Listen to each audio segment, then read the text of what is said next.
Ndugu mtazamaji wa kipindi chako pendwa cha Afya Web. Mimi ni Daktari Yusuf Sumari. Leo hii nitakuwa nawe pamoja katika kuzungumzia kuhusu ukimwi na virusi vya ukimwi. Baki nami mwanzo mpaka mwisho wa kipindi hiki ili upate kunufaika zaidi na kutambua afya yako zaidi. Tukianza na neno ukimwi. Ukimwi ni kifupi cha maneno haya yafuatayo: upungufu wa kinga mwilini, ambayo husababishwa na vijidudu vidogo vidogo vinavyoitwa VVU, yani virusi vya ukimwi. Virusi hivi vikiingia kwenye mwili vinaenda kushambulia kinga ya mwili au seli kinga ya mwili, hivyo na kufanya mwili kudhoofika na kinga kuwa chini zaidi. Lakini ni vyema mtu huyu akijigundua ana hali ya kuwa na ukimwi au virusi vya ukimwi, ni vyema kuwahi kituo cha afya zaidi kupata vipimo na kuanza matibabu mara moja iwezekanavyo. Zifuatazo ni dalili za ukimwi ama upungufu wa kinga mwilini. Kwanza, homa za mara kwa mara. Ya pili ni kuwa na hali ya kuvimba kwa tezi sehemu mbalimbali za mwili, ambapo tunajua kuna tezi za shingoni, maeneo ya shingoni, kuna makwapa na kuna tezi za huku katikati ya mapaja. Lakini dalili zingine ni kuharisha kwa muda mrefu, yani hata ukitumia dawa za kuzuia kuharisha unaona ile dalili haikati, na yenyewe ni dalili mojawapo. Lakini pia dalili zingine kwa hatua za mbele zaidi ni kupungua uzito kwa kasi ama kuwa na magonjwa mbalimbali ya ngozi yasiyotibika kiurahisi. Dalili nyingine ni kukohoa sana mfululizo bila kuwa na hali ya unafuu, lakini pia kukonda sana au kupungua uzito kwa kasi ya hali ya juu sana. Lakini dalili nyingine ni vidonda vya koo ambavyo vinakuwa havitibiki kiurahisi. Dalili zipo nyingi, lakini kwa hizo chache unaweza ukaona ni namna gani hatua za kuchukua. Je, unawezaje kujikinga ili usipate maambukizi haya ya virusi vya ukimwi? Baki nami tuendelee pamoja. Ya kwanza, unaweza kutumia kinga kwa maana kwamba ni condom.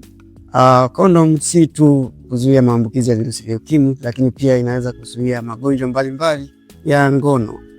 Njia ya pili ya kujikinga ni kuwa na mpenzi mmoja ambaye unamwamini, au tunasema unakuwa na mpenzi mmoja mwaminifu. Hiyo ni njia pia salama zaidi ya kujikinga na virusi vya ukimwi. Njia nyingine ni epuka kushare au kuchangia vifaa vyenye ncha kali ambavyo unakuwa una uwezekano mkubwa wa kujitoboa. Kumbuka, yule aliyetumia kifaa kile hajui afya yake. Sasa epuka kuchangia vitu vya design hiyo.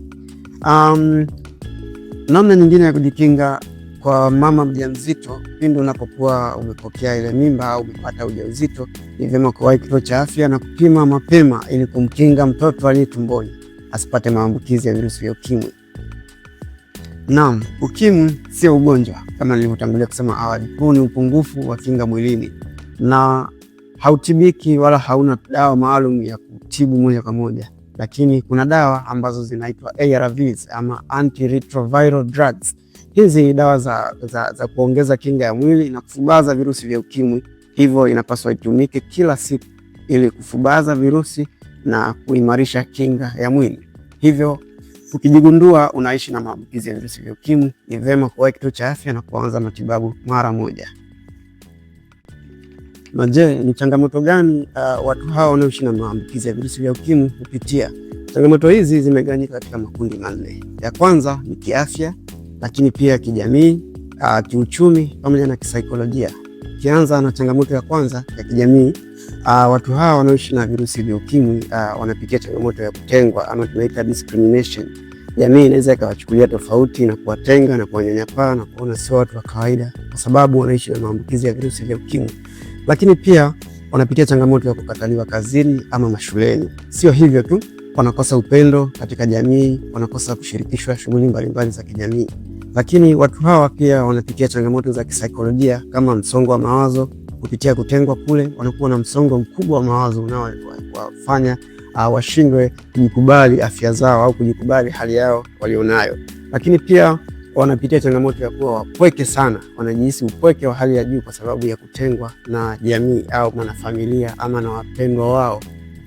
Changamoto za kifamilia ni kama kuachwa na wenza, ama wakati mwingine ni malezi ya watoto kuwa adimu, kuwa hafifu kwa sababu anakata tamaa ya maisha.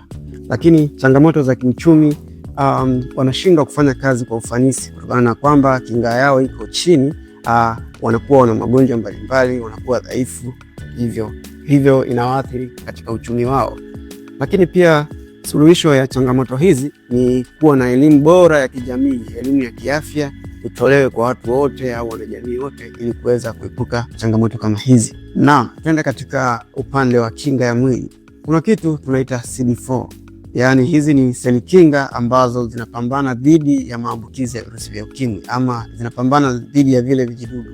CD4 ni nini? Kama nilivyoeleza, na je, kiasi gani cha CD4 ama cha kinga kinahitajika katika mwili wa binadamu?